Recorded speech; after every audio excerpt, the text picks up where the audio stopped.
Hey guys, welcome to another session of reading between the lines. So, pretty big patch, unexpected actually, because there was no new banner announced or data mined. First things first, episode 2, chapter 4 expanded. I still have to actually do the previous couple of chapters. I haven't actually caught up, but we got a new item to grind for. No Breath of Orbis in this one, but new item. Attacks that critical hit damage, good substats of course, and I don't think you could really go wrong with any of them except maybe health. I guess you want to roll like attack and crit chance, maybe speed for something like this, but definitely good substats. Hard to come by if you craft or even getting it out of a drop. Let's see here. Yeah, and then Tenebria drop rate up. I did a Tenebria like discussion in multiple scenarios, so I don't think I'm going to talk about it in this video, but you guys haven't checked it out. I think previously we had a Tenebria and Crow split banner, was it? So it's interesting that she's coming back again, but this time not on a split banner, and this time with a pity summon. So kind of salty for players who were kind of chasing for her back when she had the split banner, because there was no pity, and the chance of you getting her was a 50-50 in terms of a 5-star. And so yeah, she's back. So if you haven't gotten her and you think she's worth it, definitely, your chance to go. But I think there's more interesting and more important heroes to talk about now. Specialty change researcher Carrot. So I was looking at this and I was kind of skeptical on how good she could be, but we have seen specialty changed heroes become from like, not really noticeable to like pretty meta defining. Now, I will say in summary after reading, I don't think she's really meta defining, but I will say that she has some great survivability in terms of a mage. Off the top of my head, I was thinking in terms of like someone like Luluka, in terms of survival, because she can grant the self defense and the barrier for the whole team. I mean, not even the self. But Researcher Carrot gets some buffs in the department of survivability, has some unique features, so that's kind of interesting. First things first, when you do specialty change her S3 from the skill called Blaze Explosion becomes Flame Spurt. So I was mentioning this before even doing the recording, that it doesn't sound like an upgrade. Flame Spurt sounds like a way less like threatening skill, but the mechanics, the actual function is more threatening. Yeah, so instead of a 1 turn burn, instead of a 1 burn 2 turns, you get 2 burns for 2 turns. So 2 burns 2 turns, up to an 80% chance to inflict it if you mola it to where it needs to be. The specialty change itself, not super difficult. I think all of us, especially who have a Commander Lorena, are comparing specialty changes to her difficulty because it was way more RNG, a lot more energy used to be able to specialty change Lorena. So Researcher Carrot is a piece of cake compared. 6 cold looks, very easy, especially now you can craft it if you're in a rush to get her. Eliminate the machinery is not bad, and then clear Spirit Altar. You could potentially wait for another like 2 times rune drop event to do it. In my opinion, I'm probably going to do that. I can't find the gear or the resources to build Researcher Carrot, at least not until like the Mola refund comes with the the 3-star Mola adjustment. But here's her skill tree. So attack by 5, attack by 7, so 12% additional attack.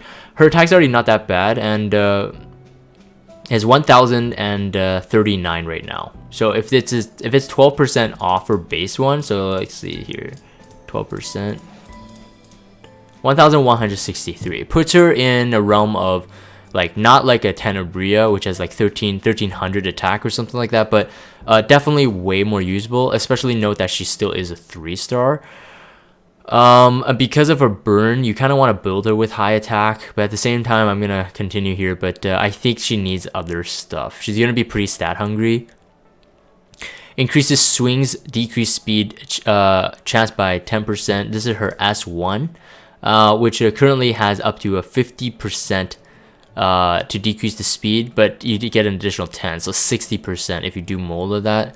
Health is increased by 25% though. That does put her in a pretty decent range, about 4,900 health.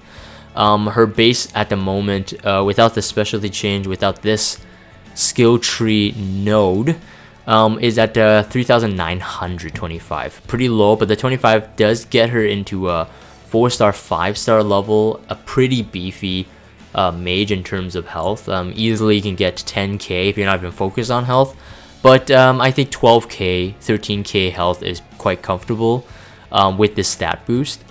Increase effectiveness all allies by 5%. Nice to have, kind of like the Montmorency, giving effect resistance to all allies.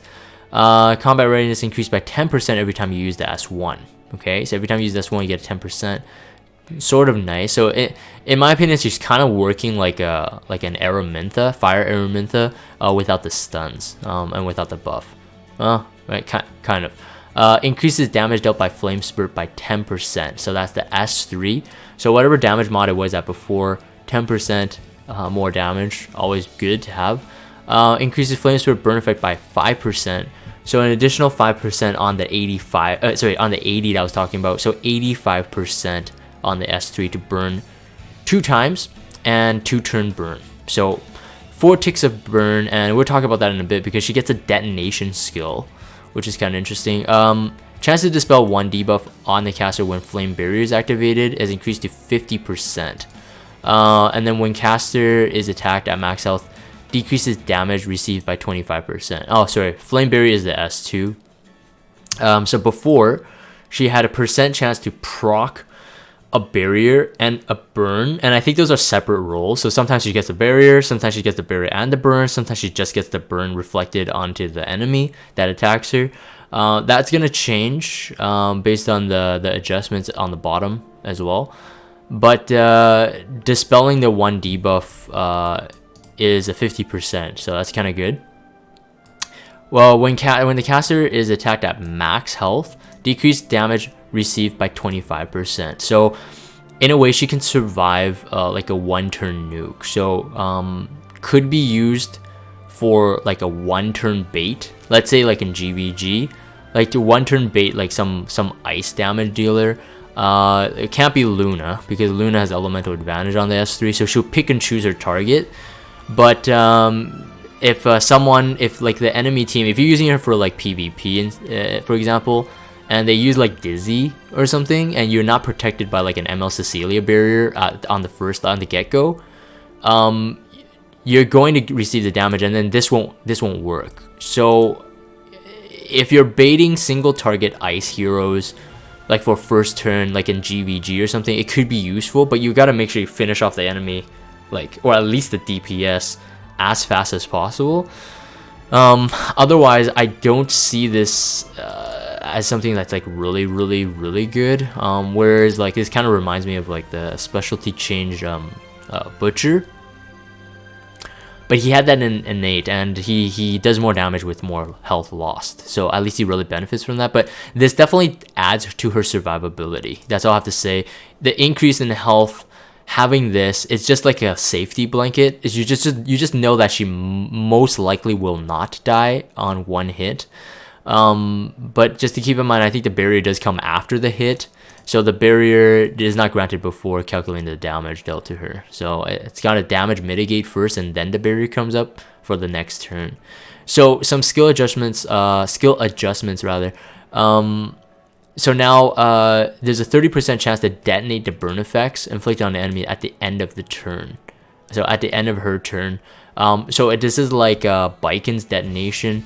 So for herself, because she doesn't get like, 2 turns, or like Biken can use RNL, so you can like really benefit from the detonate before the enemy has a chance to, 1, have the burn effect actually go off. So let's say if you got 2 turn burn and you got both burns on the enemy, by the time you can detonate it, they would already lose 1 turn on both burns. So the detonation is not going to be crazy.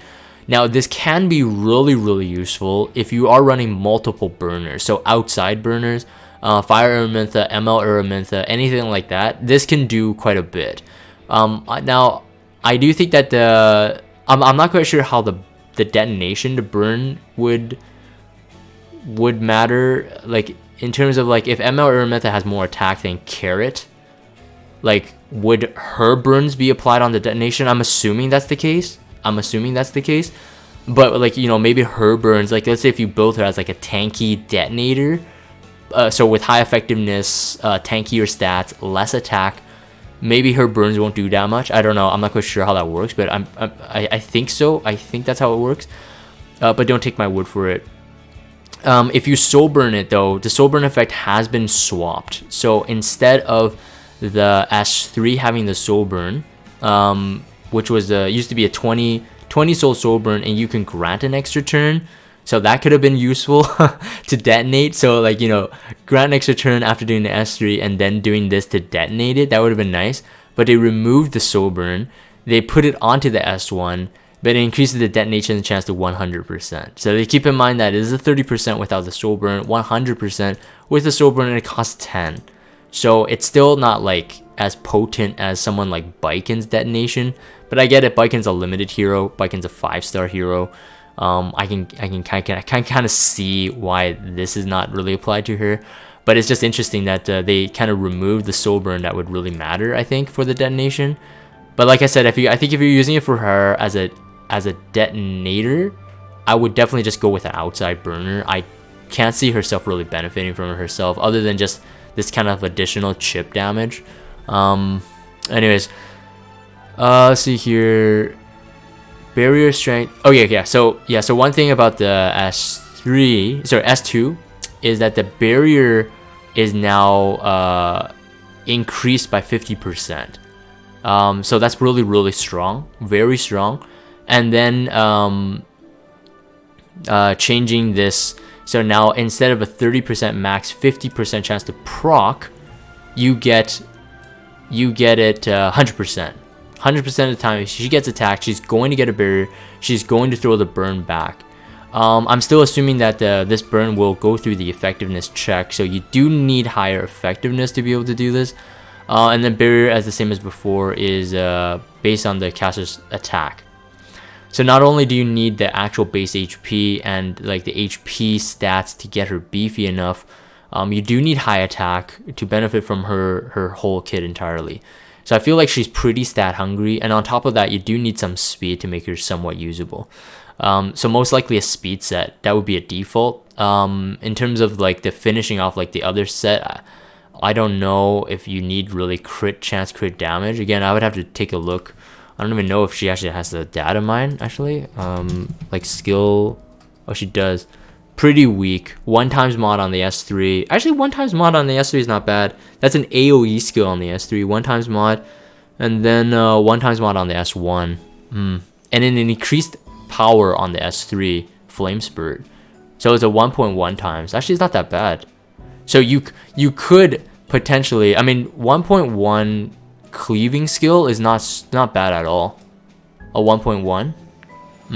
Maybe you could still build her with crit chance, crit damage, but I probably wouldn't chase like super high. I don't know. I would have to figure it out if I was gonna build her.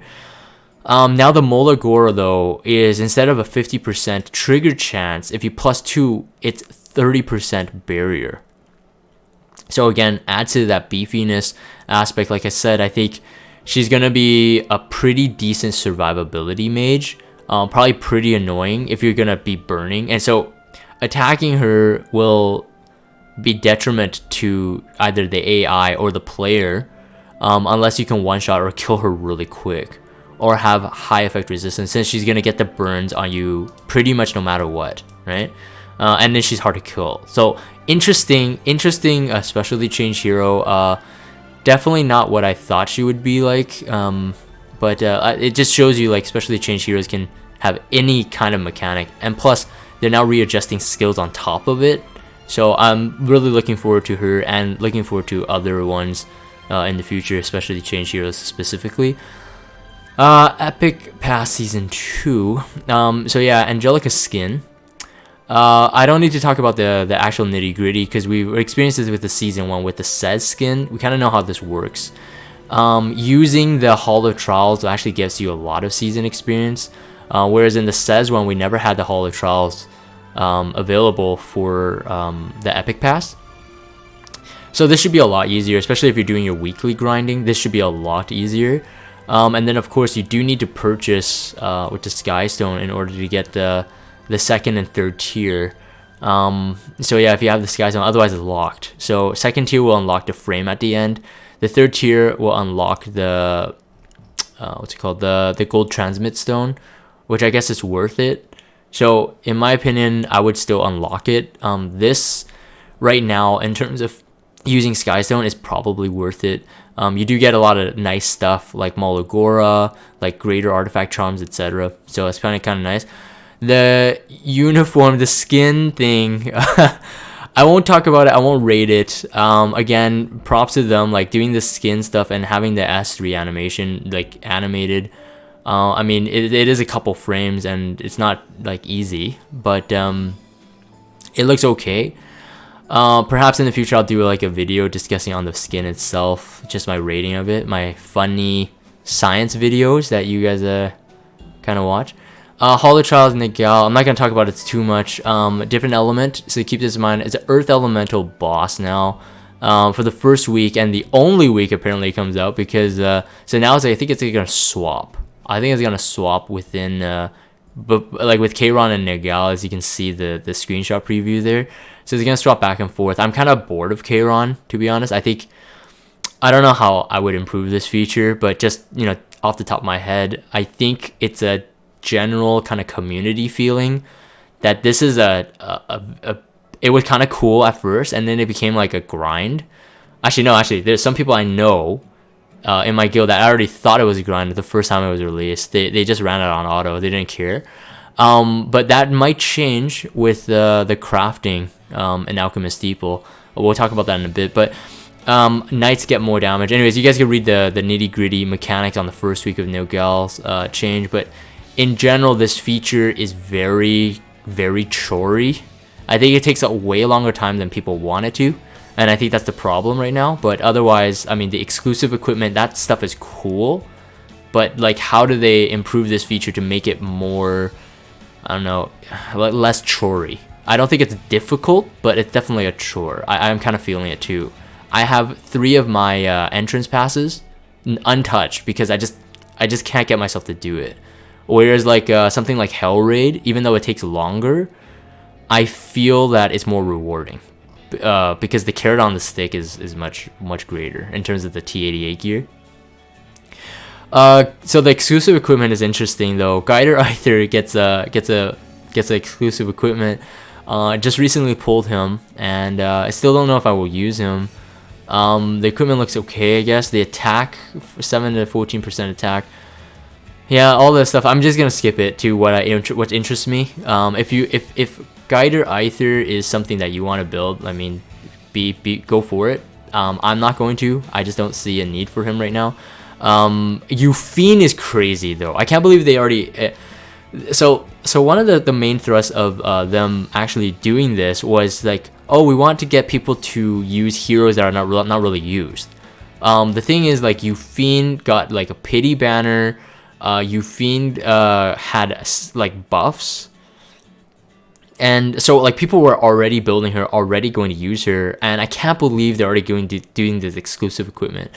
So for me, I think I'm going to really focus on this because I really think Euphine is a worthwhile investment. And now with the exclusive equipment, I just really don't see any reason not to build her anymore, because she's going to be one of the strongest heroes. So we were doing the calculation here. So double slash for the two skills on the top, double slash, we'll call them S1 1-1 and S1-2, all right? So S1-1 is very interesting. It does extend any buff duration by 1 turn. I kind of like that aspect, especially if it's for farming. For some reason, if you're using Euphine for farming, I kind of like that. Could be used for PvP as well, but I don't see it as a necessity, since most likely in PvP you will run your own attack buffer from the outside source or other attack buffs. But because it can extend like the caster's buff durations by 1 turn, so that means any buff, it could be very interesting. Thinking about like if you like couple her with like Yuna and Yuna's S2 equipment, and you grant like let's say a greater attack buff, and you don't want to let it go, like you want to keep it up. So for those of you who don't know, if you're a newer player, if you get a greater attack buff and you do any sort of attack buff on top of that, you actually extend the duration of the attack buff. So for example, if you have a Vivian who has a 3-turn buffer, but you had like Yuna granting a greater attack buff to everyone, and you got that 30% proc on, let's say, Yufine, you could use Vivian's attack buff on the S3 to extend it to 3 turns. So if you have like a greater attack buff on Yufine, realistically, you could use her S2, which already does grant her an attack buff and a speed buff for 2 turns. And then you can do, was it 1 turn? It might be 1 turn actually, sorry, my bad. But then you can always use this, right? But it's a 35% chance though, just to keep that in mind, 35% chance. So it is a lower proc rate, but it is possible. Okay, sorry, yeah, so Rare Ruby confirmed as 2-turn buff. So pretty cool if you think about it. I think for farming, like I said, would be more usable on the S1-1. But I think the beauty is going to be the S1-2. I think it's going to be great. Damage dealt increased by 30%. If it is going to be applied on directly to the damage mod, right now her S1 does a 1 times mod.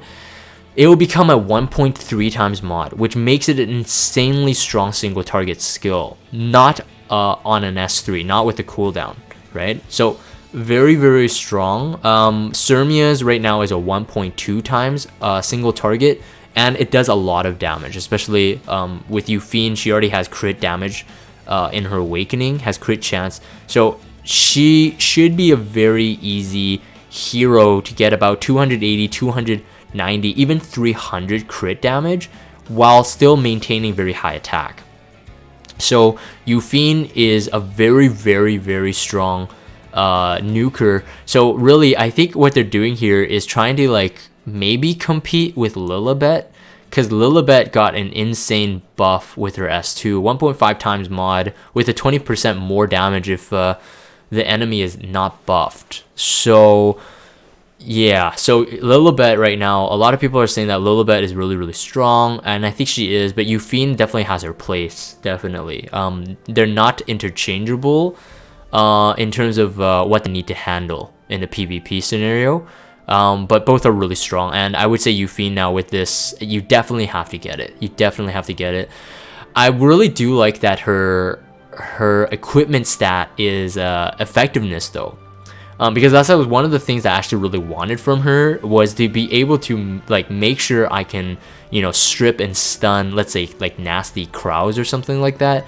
And a lot of crows on the defensive team does run like pretty decent effect resistance, like 60 or so.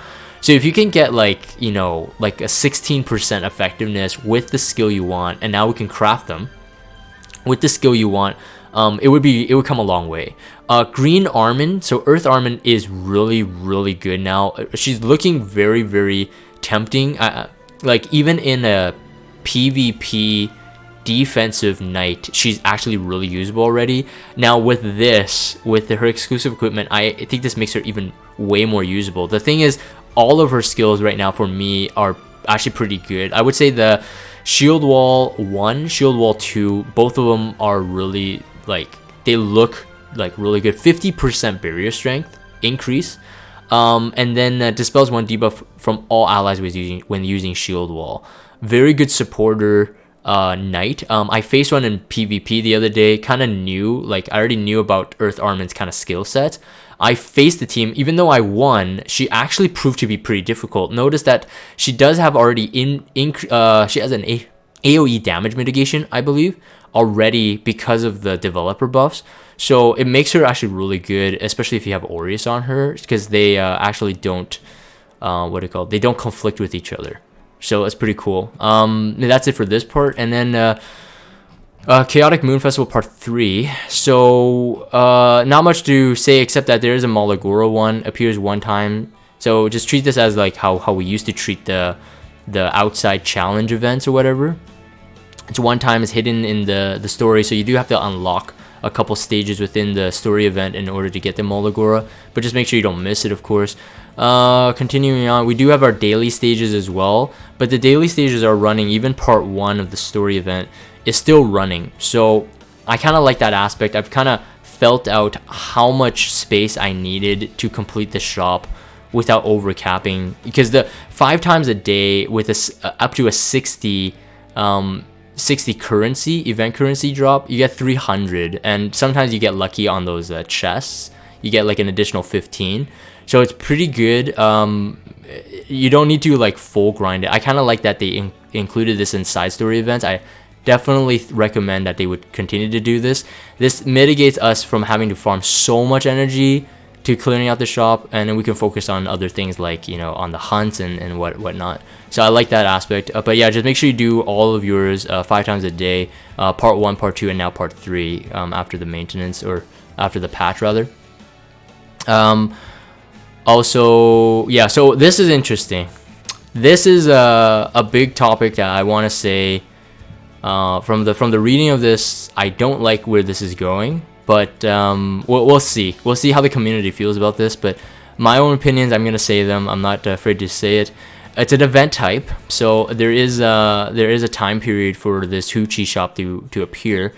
It is in the main lobby. There is a limit to the purchase, but the currency needed to purchase this Skystone. Now I totally get it. Now a lot of players can be saying that, you know, if you're for this feature, a lot of players will be telling me, well, it's your Skystone, you do what you want, right? But the thing is, it's a pretty high paywall to get this. So in terms of like the season pass, for example, like if you're a free to play player, or you know, you dabble in like the monthly packs or whatever, you have limited Skystone because you're refreshing, you're farming. There's a lot of resources where Skystone is needed. I would definitely not recommend buying anything from here. Maybe at the most at Molagora, since Molagoras are time limited. This would be the only worth it. But I don't know, my 500 Skystone, that makes me I feel really pretty cheesed about this. Like it. Yeah, when I read this initially, I'm just like, no, this is not a good thing. Like with all the good that Smilegate has like kind of like readjusted, you know, with all the balancing and all the summons and all that. This is just the weirdest thing for them to do. I just believe that a majority of the community might feel the same way as me. 4 to 5 star hero ticket, don't do this. This is a scam. This is a total scam. Don't do it. Like I said, put your Skystone rather into the season pass. The Angelica skin, yes, it's a skin, it's not functional, but at least there's like work involved, you know? Like the developers put work into it, and it's a collection thing, and you'll always have it. But you get all this other stuff as well. All right. And yeah, just don't do it. The Molagora 500 Skystone, like, you guys know me, you know, people come to my streams and videos, they're like, well, you have 40,000 Skystones? Like, how do you do that? For me, 500 Skystones, like, I could get it. It's a Molagora, but I don't like how they're putting me in that position. So even though I am not free to play, I don't like being put into that position, that they're putting up this wall, and everything else is just garbage. Don't even bother. Rare Ruby was saying that you may as well like refresh the regular secret shop. You probably actually use less Skystone, maybe if you're lucky, to get the mystic medals, but it's really not worth it. 200 Skystone per summon. All right, per summon. If you're desperate, I suppose, for the pity, maybe you want to do it, but I highly recommend don't do it. Just don't do it. 4 times, and yeah, there's a limit. So we'll see what the community says. I'm definitely interested to hear, you know, what everybody thinks about this, but definitely leave your comments. If you're not going to leave it for anything, leave your comments in the YouTube section below for this. What do you think about this shop? Am I wrong? I don't know, but I just think it's kind of unfair. Anyways, let's go. Craft exclusive equipment.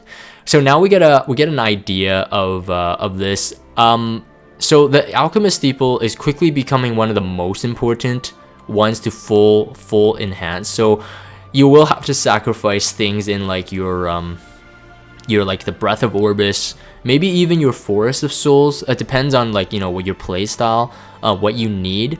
But Alchemist Steeple definitely, you do want this laboratory at least to +3 if you're gonna do this, what we're talking about right here.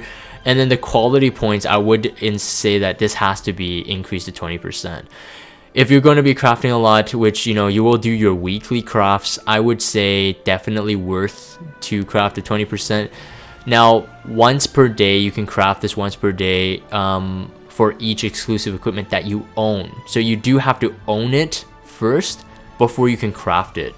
So I guess like it unlocks your journal or whatever. So yeah, so you want to get the highest quality grade. If you get a highest quality grade, so up here, at least in the image here, it will take up to 8. All right, so quite a big grind. And like I said, with the Holo Trials kind of being like a chore, it would be nice if they, you know, they made it a lot more streamlined, I think. Yeah, it's pretty annoying. I have to say, my honest opinions. All love to small game, but honest opinions, that's it. You get to craft, and if you do it with 8, you get the maximum quality grade. You'll get the max stat, but you also get to choose. So for some heroes, I think it would be nice to get, you know, if you're a perfectionist, realistically, you're gonna be getting every single hero's every skill at the max stat. That's whale level, because you will need to actually buy those entrance passes with the Skystone. I believe that's 600 Skystone per week if you're gonna get the extra passes.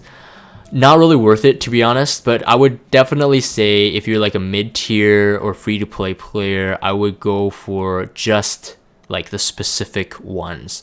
Perhaps I'll do a video on my thoughts on the exclusive equipments as they're released and saying like which ones are the priorities after I get a sense of like, you know, like the feel of, you know, crafting, which ones are like worth max craftable, you know, what heroes need which skills, because some heroes might need all 3, some heroes might need 1. So like for Rose, for example, I think all Rose needs is the S3. I think that's it. I don't see her using anything else except the S3 with a max stat. So that's a speed stat. Like I said, the Euphine one looks interesting. I would say like the S2 one is not worth it. Both S1 ones are interesting. It's stuff like that. So we'll have to see, but it does cost quite a bit of grind at this point. But at least you got to make sure you finish all of your passes per week. That's minimal amount, I would say. Whether you get triple S or not, I mean, triple S would make it easier, but if you're not, don't. If you can't, don't worry about it. Let's see some description stuff. So this is important. So look at all this, like all these tables and whatnot. If you're not looking at this carefully, equipment inventory is expanded. This is so good. Yes, it costs a bit of Skystone, but definitely worth the cost. You'll pay it and you'll forget about it. Definitely good. 450 is an additional 50, and I could use that, especially with all of the exclusive equipments that you're gonna be farming as well. Those take up the slots, and the sad thing is, because like unlike gear, so for again newer players, just a tip: if you have a lot of gear and you run out of slots, and some gear are worth it, but you just don't have the gold or the charms or the fodder to invest and enhance the gear to see how well it rolls, you can, even though it is quite expensive, you can equip your equipment onto heroes, and it will actually reduce the amount of equipment in your space. So you could put it on like, you know, empty heroes or whatever, and then like ungear them, or make sure you have enough enhancing material and gold on free unequip events. That way is like the best way to find out, okay, is this gear worth keeping? And you can actually find out. All right. But with the 450 expansion, that will, I think a lot of us will take advantage of it and just kind of like be lazy of box cleaning. I mean, that's at least how I play. Every time there's a space in the box, I'm just like, meh. Just like leave it until I'm capped. I'm like, oh man, give me more space. And then I do box cleaning. So maybe if you guys are the same, but anyways, that's just a tip. If you guys want to do that, definitely worth it if there's gear that has potential, but you have no resource to roll it, slap it onto some heroes, and then unequip it on a free equip event and enhance it, etc. But yeah, this is definitely a lifesaver, man. I was waiting for that for so long. But yeah, 450. Everything else, I think that's it. One thing to note is that Abyss, now if you beat it, you can replay it, which is cool. You don't need the entrance tickets. Of course, no more rewards. But I like that aspect because I think if you're really bored and you want to test out like heroes or team comps, Abyss might be an interesting place to test it. It's a good place to test damage as well, just like, you know, doing damage benchmarks, etc. It's really cool. If there's like content creators like myself or any others who want to make guide videos for Abyss, now you can do it. You can replay it. You can use different comps like with the different meta. So because like with each like week passing, I always see like, hey, I'm a new player, you know, your videos have been helpful, but how do I take out Abyss 50? How do I take out Abyss 60? This function is really awesome for players who don't need to touch it. They won't touch it. For players who want to use it, you can really use this. You can make awesome guide videos with the current meta that is applicable for the players that are coming into the game, you know. So it's very cool. And you can run theorycraft comps, like I said. So I love that aspect. This is a good feature that they added. I never even thought about it myself, but definitely cool. So anyways, I'm gonna end this here. So that was it, long one. Especially change carrot, crafting exclusive equipment, new exclusive equipment, which I'm excited for. I think the most exciting thing is the Fiend one. But I'm gonna end this here. Let me know what your thoughts are with this Hoochie pop-up shop. I think this is going to be a controversial thing. Again, I don't think that they should have did this. I think it dug them another problem that they have to deal with. But anyways, I'm going to end this. If you guys have Discord, check out the Discord server. Follow me on Twitter and subscribe to YouTube if you haven't. As always, thank you guys for watching, and I will see you guys next time.